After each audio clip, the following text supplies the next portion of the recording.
Hey everyone, welcome back to another video. तो coat set की cutting मैंने आपको पहली वीडियो में शेयर की थी, तो इस वीडियो में हम उसको स्टिच करना सीखेंगे। तो सबसे पहले मैं पॉकेट कट कर लेती हूँ। और देखिए, इसके लिए मैंने कपड़े को 4 फोल्ड किया है और कपड़े की लंबाई मैंने रखी है 10 इंच और जो चौड़ाई है इसकी वो करीब 4.25 इंच है।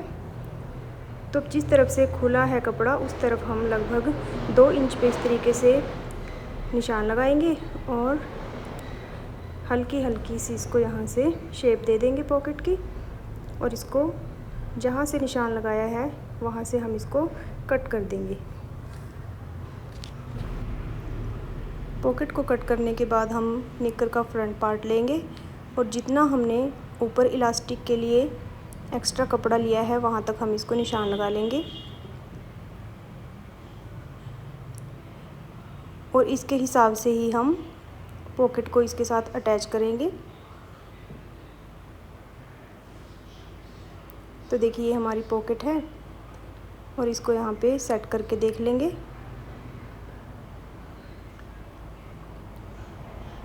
जहाँ तक हमने निशान लगाया है उसके अकॉर्डिंग ही हम इसको रखेंगे, क्योंकि जब हम ऊपर से इलास्टिक डालने के लिए इसको नेफे को मोड़ेंगे तो ये जो पॉकेट है ये भी हमारी नीचे तक दबनी चाहिए।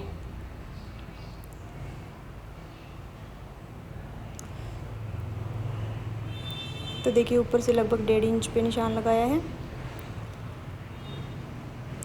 और नीचे हम जो मोहरी रखेंगे इसकी वो 4.5 इंच पे रखेंगे, क्योंकि ये छोटे बच्चे की है, उसका हाथ छोटा होता है और अगर आप बड़े के लिए बना रहे हो तो उसके लिए आपको जो है वो मोहरी ज़्यादा रखनी पड़ेगी और पॉकेट भी आपको ज़्यादा लंबी काटनी पड़ेगी। तो अब हमने जो निशान लगाया है इसके ऊपर इस तरीके से हम सिलाई लगा लेंगे और सिलाई लगाने के बाद इस तरीके से कोनों पे हम कट लगाएंगे।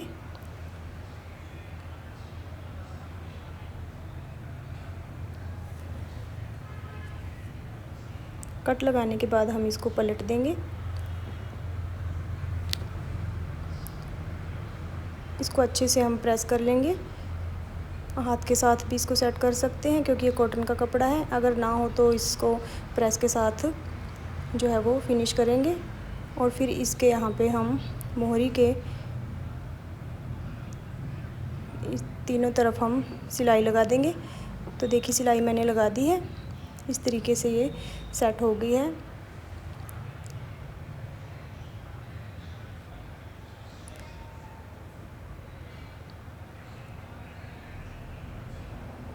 अब इसको इस तरीके से फोल्ड करेंगे और नीचे से इसको हम यहाँ से स्टिच कर देंगे। स्टिच करने के बाद हम इसको पलट देंगे और नोक को अच्छी तरह जो है वो निकाल लेंगे।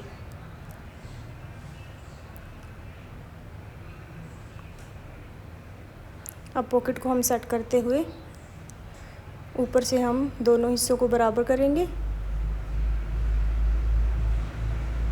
तो देखिए, इस तरीके से पॉकेट का जो निचले वाला भाग है और इसको दोनों को मिलाते हुए यहाँ पे एक पूरी हम सिलाई लगा देंगे।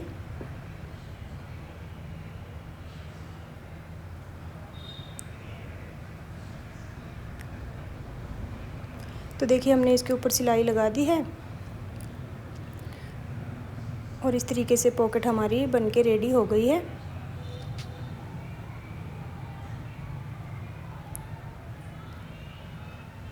अब हम इसका पिछला भाग लेंगे। तो सबसे पहले हमने जो ये एक्स्ट्रा रखा था इसको हम कटिंग कर लेंगे।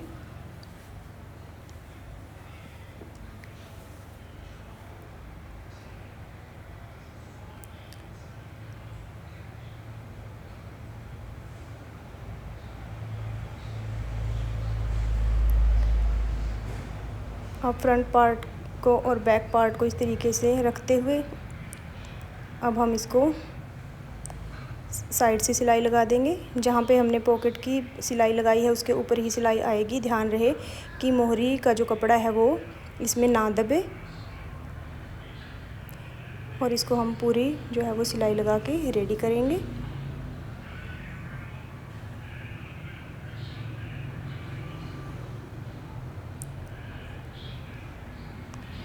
तो देखिए अब हमने इसको यहाँ पे सिलाई लगा के रेडी कर लिया है। ऊपर से भी हमने एक टॉप सिलाई इसके ऊपर लगा दी है ताकि ये अच्छे से जो है फिनिशिंग आ जाए।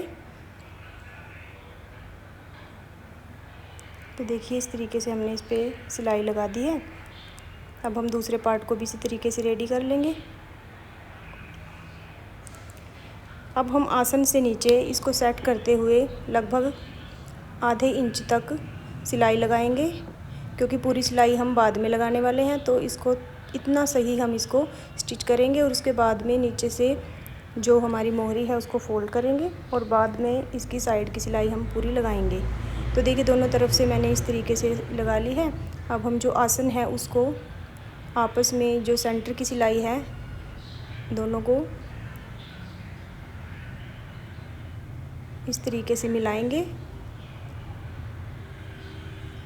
ये हमारी अच्छी तरह आपस में मिल जानी चाहिए ताकि हमारी सेंटर की सिलाई जो है वो बीच में ही रहे, इधर उधर ना ही रहे। अब सेंटर से शुरू करेंगे सिलाई को और कोने तक ले जाएंगे। फिर दोबारा हम हाफ में सिलाई लगाने के बाद दोबारा से फिर सेंटर से शुरू करते हुए पूरे आसन पे लगा लेंगे सिलाई। और इस तरीके से देखिए हमने आसन की सिलाई जो है वो लगा ली है।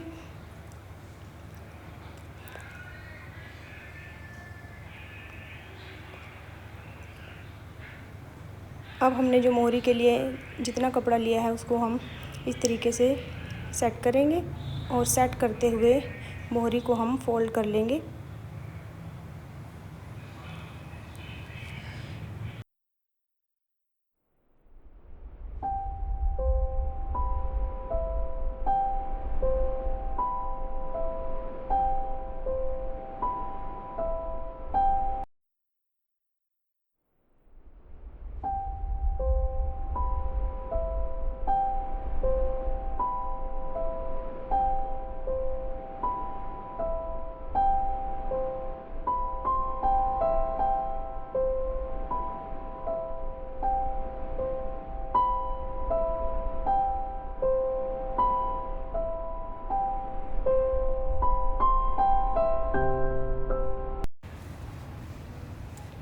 तो देखिए इलास्टिक हमने लगा ली है।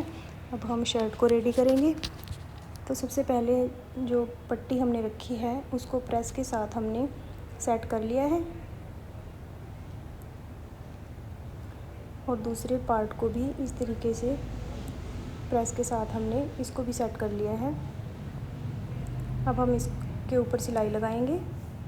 तो जिसके ऊपर हम बटन लगाएंगे, जो पट्टी नीचे आएगी उसको हम थोड़ा कम चौड़ा रखेंगे और जो ऊपर काज वाली पट्टी आएगी उसको हम थोड़ा चौड़ा रखेंगे। बटन वाली पट्टी को आप सिंपल ऐसे ही फोल्ड कर लेना और अगर आप चाहो तो जिस पट्टी पे हम काज करने वाले हैं उसमें आप फ्यूजिंग वगैरह भी यूज़ कर सकते हो, पर मैंने इसको सिंपल ही बनाया है। तो देखिए इस तरीके से मैंने सिलाई इसके ऊपर लगा ली है। अब हम दूसरी पट्टी को भी इसी तरीके से फोल्ड करके रेडी करेंगे।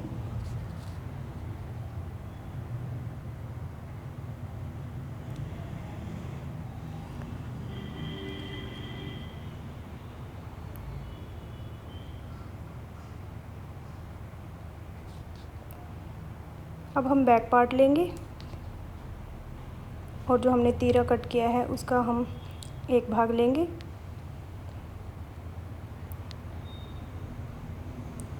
जो हमने सेंटर का निशान लगाया था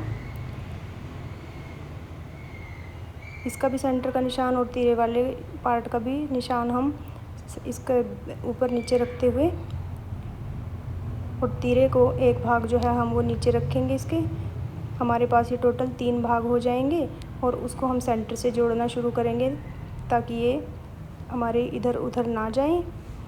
और इस तरीके से हम इसको सेट करते हुए बीच में से सिलाई लगाना शुरू करेंगे। तो देखिए 3 पार्ट हो गए हमारे और कट के निशान से लेके हम दूसरे किनारे तक पूरी जो है वो सिलाई यहाँ से यहाँ तक लगा देंगे और उसके बाद दूसरी तरफ हम बीच में से ही सिलाई को ले जाएंगे।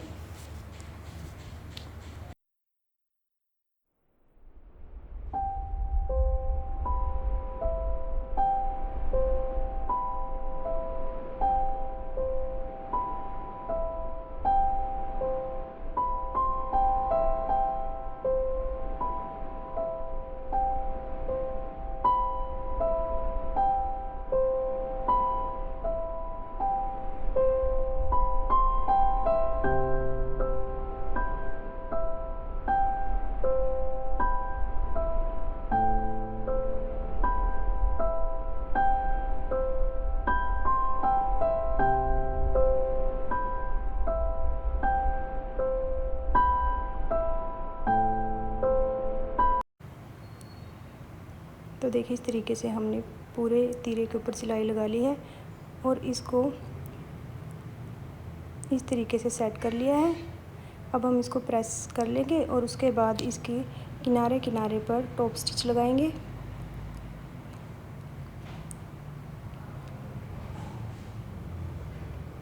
तो देखिए अब हम इसके ऊपर फ्रंट पार्ट को इस तरीके से सेट करेंगे और जो तीरे वाली साइड है हम उसको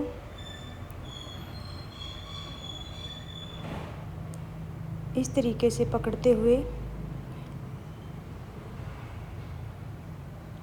दो भाग को हम इस तरीके से आपस में मिलाएंगे, जैसा कि आप देख रहे हो। और जो पिछला पार्ट है उसको हम इस तरीके से पलटते हुए, ध्यान रखनी है ये, इसमें थोड़ा सा हमें डिफ़िकल्टी आ सकती है, पर अगर हमारी प्रैक्टिस हो तो हम इसको अच्छे से कर लेंगे। तो अब इसको इस तरीके से हम सेट करेंगे और इसके पूरी जो है वो ऊपर के भाग पर हम पैर की सिलाई लगा के इसको जॉइंट कर देंगे।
तो हमने तीरे को रेडी कर लिया है।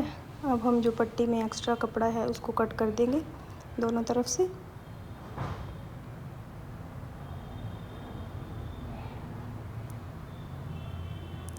कट करने के बाद हम गले को नाप लेंगे कितना गला हमें चाहिए।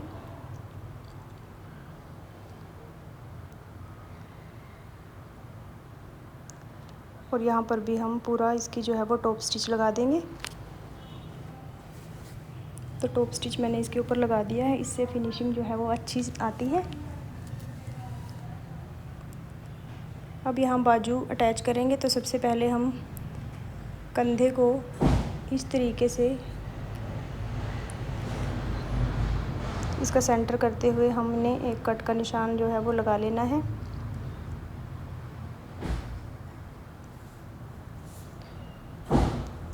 और कट लगाने के बाद हम स्लीव को रेडी करेंगे। तो सबसे पहले इसकी मोरी को फोल्ड करेंगे।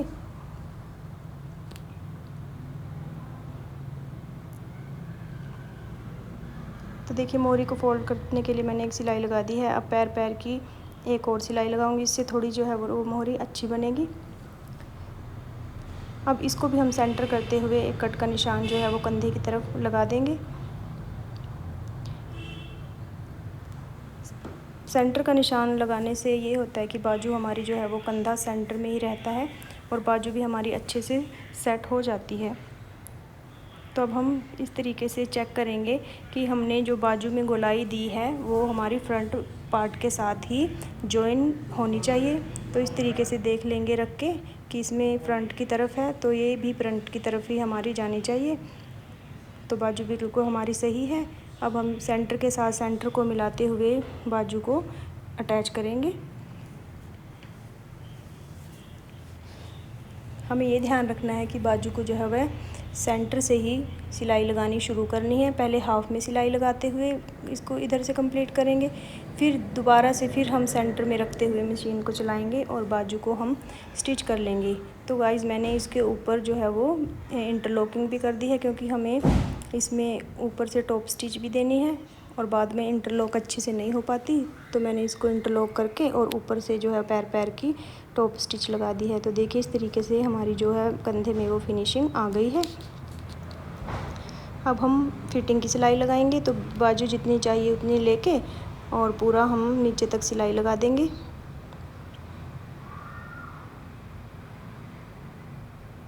तो अब गले को हम रेडी कर लेंगे। तो देख लेते हैं नाप के कि गला कितना है हमारा। इस तरीके से हम बिल्कुल राउंड शेप में इसको नापेंगे। तो देखिए करीब 13.5 इंच है, तो हमें लगभग 14.25 इंच तक गला चाहिए। तो थोड़ी सी कटिंग इसकी हम और कर लेंगे। इस तरीके से इसको सेट कर लेंगे और सेट करते हुए हम इसको रखेंगे। ध्यान रखना है कि एकदम से ज़्यादा कटिंग नहीं करनी है, क्योंकि गला बड़ा भी हो सकता है।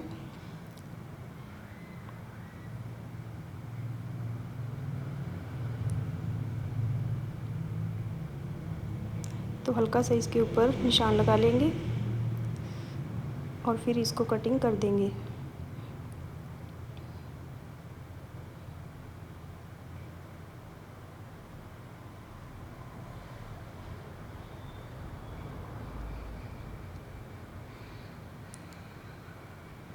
तो देखिए इस तरीके से हम इसको मिलाते हुए यहाँ पर भी सेंटर का निशान लगाएंगे,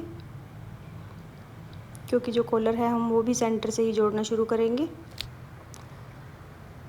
अब एक बार फिर इसको हम नाप ले लेंगे और फिर नाप लेने के बाद हम कॉलर को कटिंग करेंगे।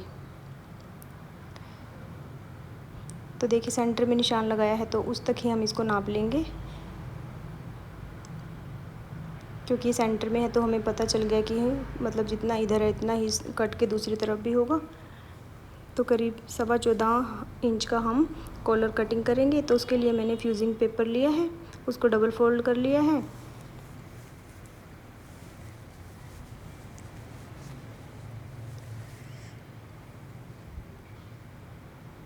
और करीब 3 इंच इसकी जो चौड़ाई है,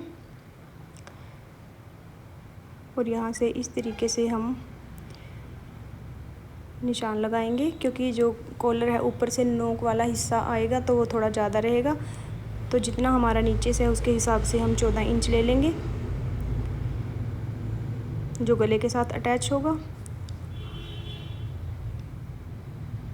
और ऊपर से हम 1 इंच एक्स्ट्रा लेंगे और इस तरीके से हम इसको तिरछा मिलाएंगे और इसको कॉलर की शेप दे देंगे।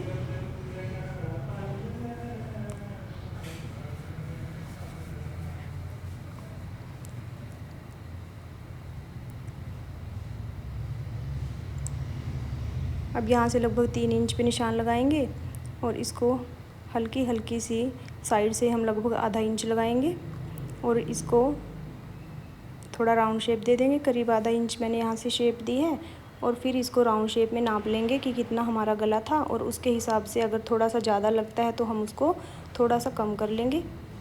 तो देखिए थोड़ा सा ज़्यादा लग रहा है और इसको हम हल्का सा यहाँ से कम कर लेंगे और तिरछा मिला देंगे इस निशान के साथ, और उसके बाद हम इसी शेप में इसको कटिंग कर लेंगे।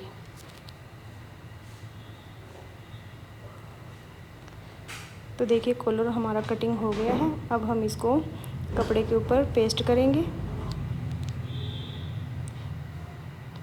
तो कपड़ा मैंने डबल फोल्ड लिया है और इसको मैंने प्रेस के साथ अच्छे से इसको पेस्ट कर लिया है। उसके बाद यहाँ पे कपड़े में मार्जिन रखते हुए हम एक्स्ट्रा कपड़े को कट करेंगे।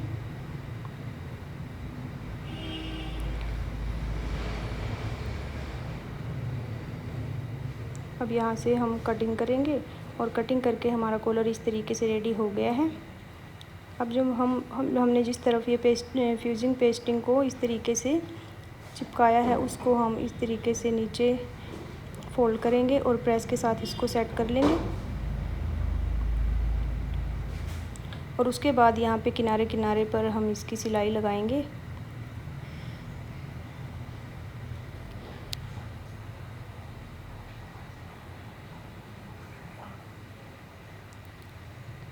तो देखिए सिलाई हमने इसके ऊपर जो है वो पूरी नीचे लगा दी है।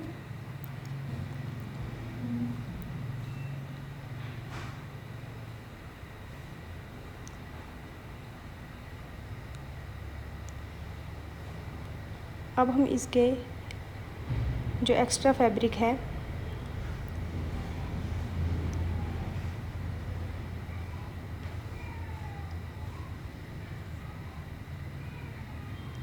यहाँ पे भी हम पक्का करेंगे और जो पेस्टिंग है उसके साइडों में दोनों तरफ इसको स्टिच कर देंगे।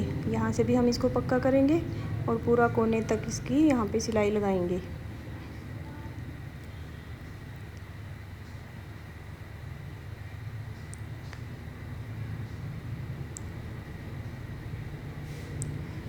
तो देखिए हमने सिलाई लगा दी है। उसके बाद हम साइडों से इस तरीके से कट लगाएंगे ताकि जो कॉलर है उसकी शेप अच्छे से निकल कर आ जाए।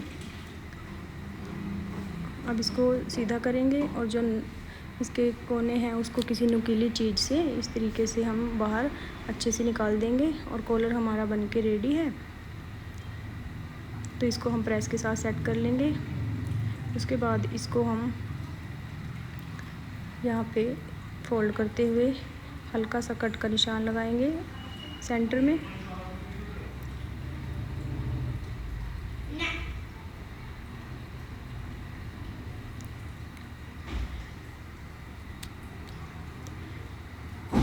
अब हमें जो ऊपर वाला हिस्सा है उसके हम इस तरीके से पास पास निशान लगा लेंगे ताकि जब हम इसको गले के साथ अटैच करें तो सिलाई जो है वो ज़्यादा नीचे ना आए और हमारा कॉलर जो है वो फिनिशिंग से लग जाए। तो देखिए हमने यहाँ पे मार्किंग कर ली है। अब इसको गले के साथ अटैच करेंगे। तो देखिए सबसे पहले हमने गले को जो है वो सेंटर से जोड़ना स्टार्ट करना है कॉलर को गले से, और इस तरीके से कॉलर को हम बाहर की तरफ से रखेंगे और इसको सेंटर से लगाना शुरू करेंगे और किनारे तक ले जाएंगे। और एक तरफ से सिलाई लगाने के बाद हम फिर दोबारा से सेंटर से ही शुरू करेंगे और फिर दूसरी तरफ से इसको पूरा हम जॉइंट कर देंगे।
तो देखिए अब हमने कॉलर को गले के साथ जोड़ दिया है।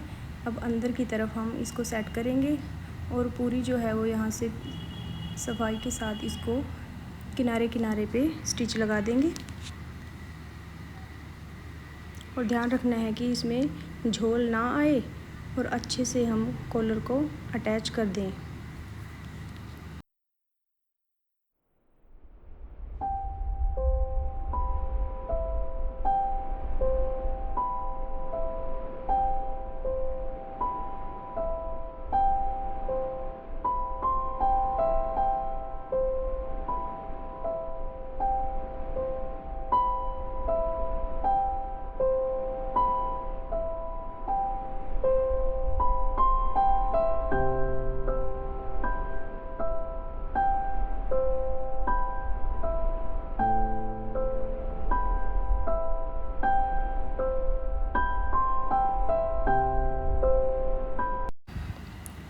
तो देखिए कॉलर हमारा बनके रेडी हो गया है। अब हम यहाँ पे बराबर दूरी पे हमने काज के लिए निशान लगा लिए हैं और इसको कट करने के बाद काज को इस तरीके से हम बनाएंगे। तो आप देख सकते हो बाहर से अंदर की तरफ स्टिच लेते हुए और धागे को सुई के आगे रखते जाना है और इसको काज को हम यहाँ पे कंप्लीट कर देंगे।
तो काज को हमने रेडी कर लिया है। अब इस तरीके से हम सभी काज को रेडी करेंगे। तो सबसे पहले मैं आपको एक काज के साथ बटन लगा के दिखा देती हूँ और बाकी को हम बाद में रेडी करेंगे। तो इस तरीके से सेट करते हुए यहाँ पे आप पेंसिल से, पेन से या चौक से इस तरीके से बाहर की तरफ जो पट्टी है बटन के लिए निशान लगा लीजिए, क्योंकि बटन हमारा बिल्कुल सीधे में आना चाहिए, तभी हमारी पट्टी जो है वो सेट आएगी। और इस पट्टी के भी हम सेंटर में जो है वो बटन लगाएंगे।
तो देखिए गाइस, बटन भी हमने लगा के रेडी कर लिया है। और ये वीडियो आपको कैसी लगी कमेंट करके ज़रूर बताइएगा, और वीडियो को लाइक, शेयर और चैनल को सब्सक्राइब ज़रूर कीजिएगा। और इस तरीके से हमारा कोड सेट जो है वो रेडी है। आपको ये कैसा लगा? Thank you.